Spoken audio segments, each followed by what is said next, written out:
All right, let's jump right in. When you think about a crypto ecosystem like Cardano, your mind probably goes straight to the code, right? The tech, the protocols, all that stuff. But what if we looked at it from a totally different angle? What if we saw it as, well, as a digital nation being built right before our eyes, block by block? That's the idea we're going to explore today. And that's the real question, isn't it? It forces you to look past the code and search for, a pulse. What are the actual signs of life? Where's the proof that something real is happening here? Because here's the thing, it is happening right now. We're talking about real infrastructure getting built, a financial system that's just buzzing with activity, and a whole culture of builders creating incredible value. So let's take a quick tour of this digital nation and see it for ourselves. Okay, first things first. Any nation, digital or not, needs its infrastructure. It needs roads, it needs communication lines. You got to connect the citizens so the economy can actually work.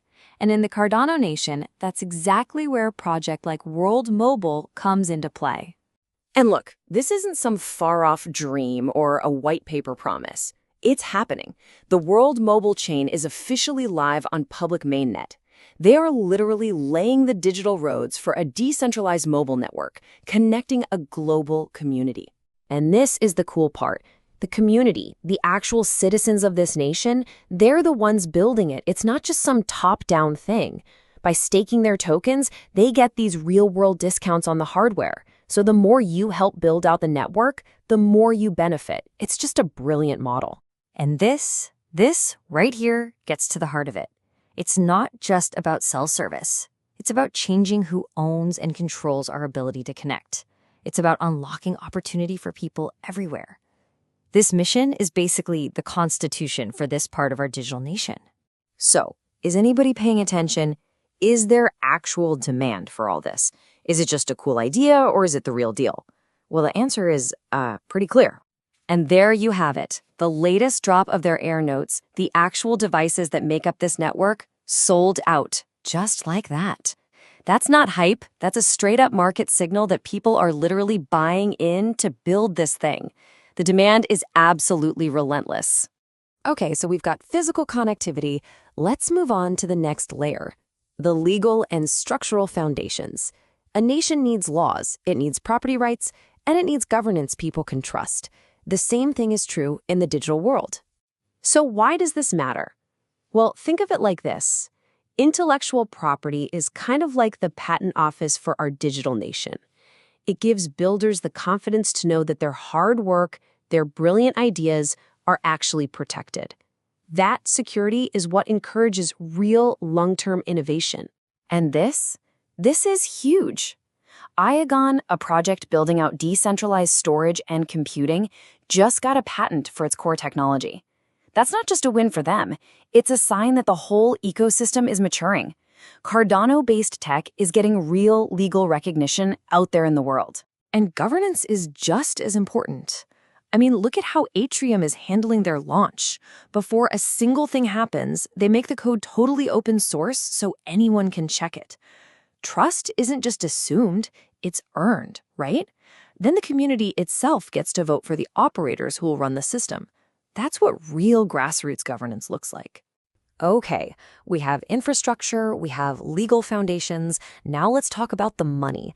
The lifeblood of any nation is its economy.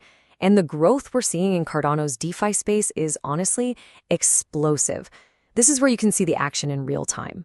So let's do a little rapid fire here. Start with Strike Finance. We're talking about 35 million ADA locked in their staking protocol. That's over $28 million, and that money is being put there by over 1,000 different stakers. These are real people who've already gotten over 412,000 ADA back in rewards. And all that activity is driving some insane volume. $8 million in a single day. This isn't just play money. It's a real market with serious momentum. Then you have something like Flow, which is basically setting itself up as Cardano's bank. The value proposition is super clear. Instead of the normal staking rewards, you can supply your ADA and earn over 8% APR. That's like 300% more. And with almost 9 million ADA already locked in, it's pretty obvious people are jumping at these better tools. So we've got the infrastructure, we've got the laws, and we've got a booming economy. But a nation is nothing without its people, right? Without its culture. And this is where we see everything from gaming to memes to AI, all building on top of this foundation. I mean, take the Goofy Gophers Mining Club. This isn't even DeFi. This is a community that's generating real-world value by mining crypto and then sharing the profits. Just in July, their Tribes division mined over $12,000. It just shows you all the different ways people are creating value. You know, in the middle of all this crazy, fast-paced action, this quote from a longtime builder, Lovelace Club, is such an important reminder. Progress isn't always loud. There are teams out there just quietly grinding, building the solid, long-term products. That kind of steady work is what gives any nation its stability. And the sheer range of stuff happening is just staggering. Let's do a lightning round. You've got SNEC, a meme coin, getting listed on huge exchanges like KuCoin and Crypto.com. You've got a community project like Bonsai Masters totally smashing its growth goals. And you've got Hoskitellian dishing out thousands of ADA in rewards. It's happening all over the place. And you want to know the best part? Everything we just talked about, that's from a single week. The source we used for this explainer said it perfectly themselves. What did we miss this week? Always so much happening. That feeling, that's what it's like trying to keep up with an ecosystem that is just firing on all cylinders. So that leaves us with this one final really fascinating question to think about. We've seen the infrastructure, the legal system, the economy, the culture, as it is right now. If all of that can happen in just 7 days, what comes next? What's this digital nation going to look like in a year? Now that is a future worth watching.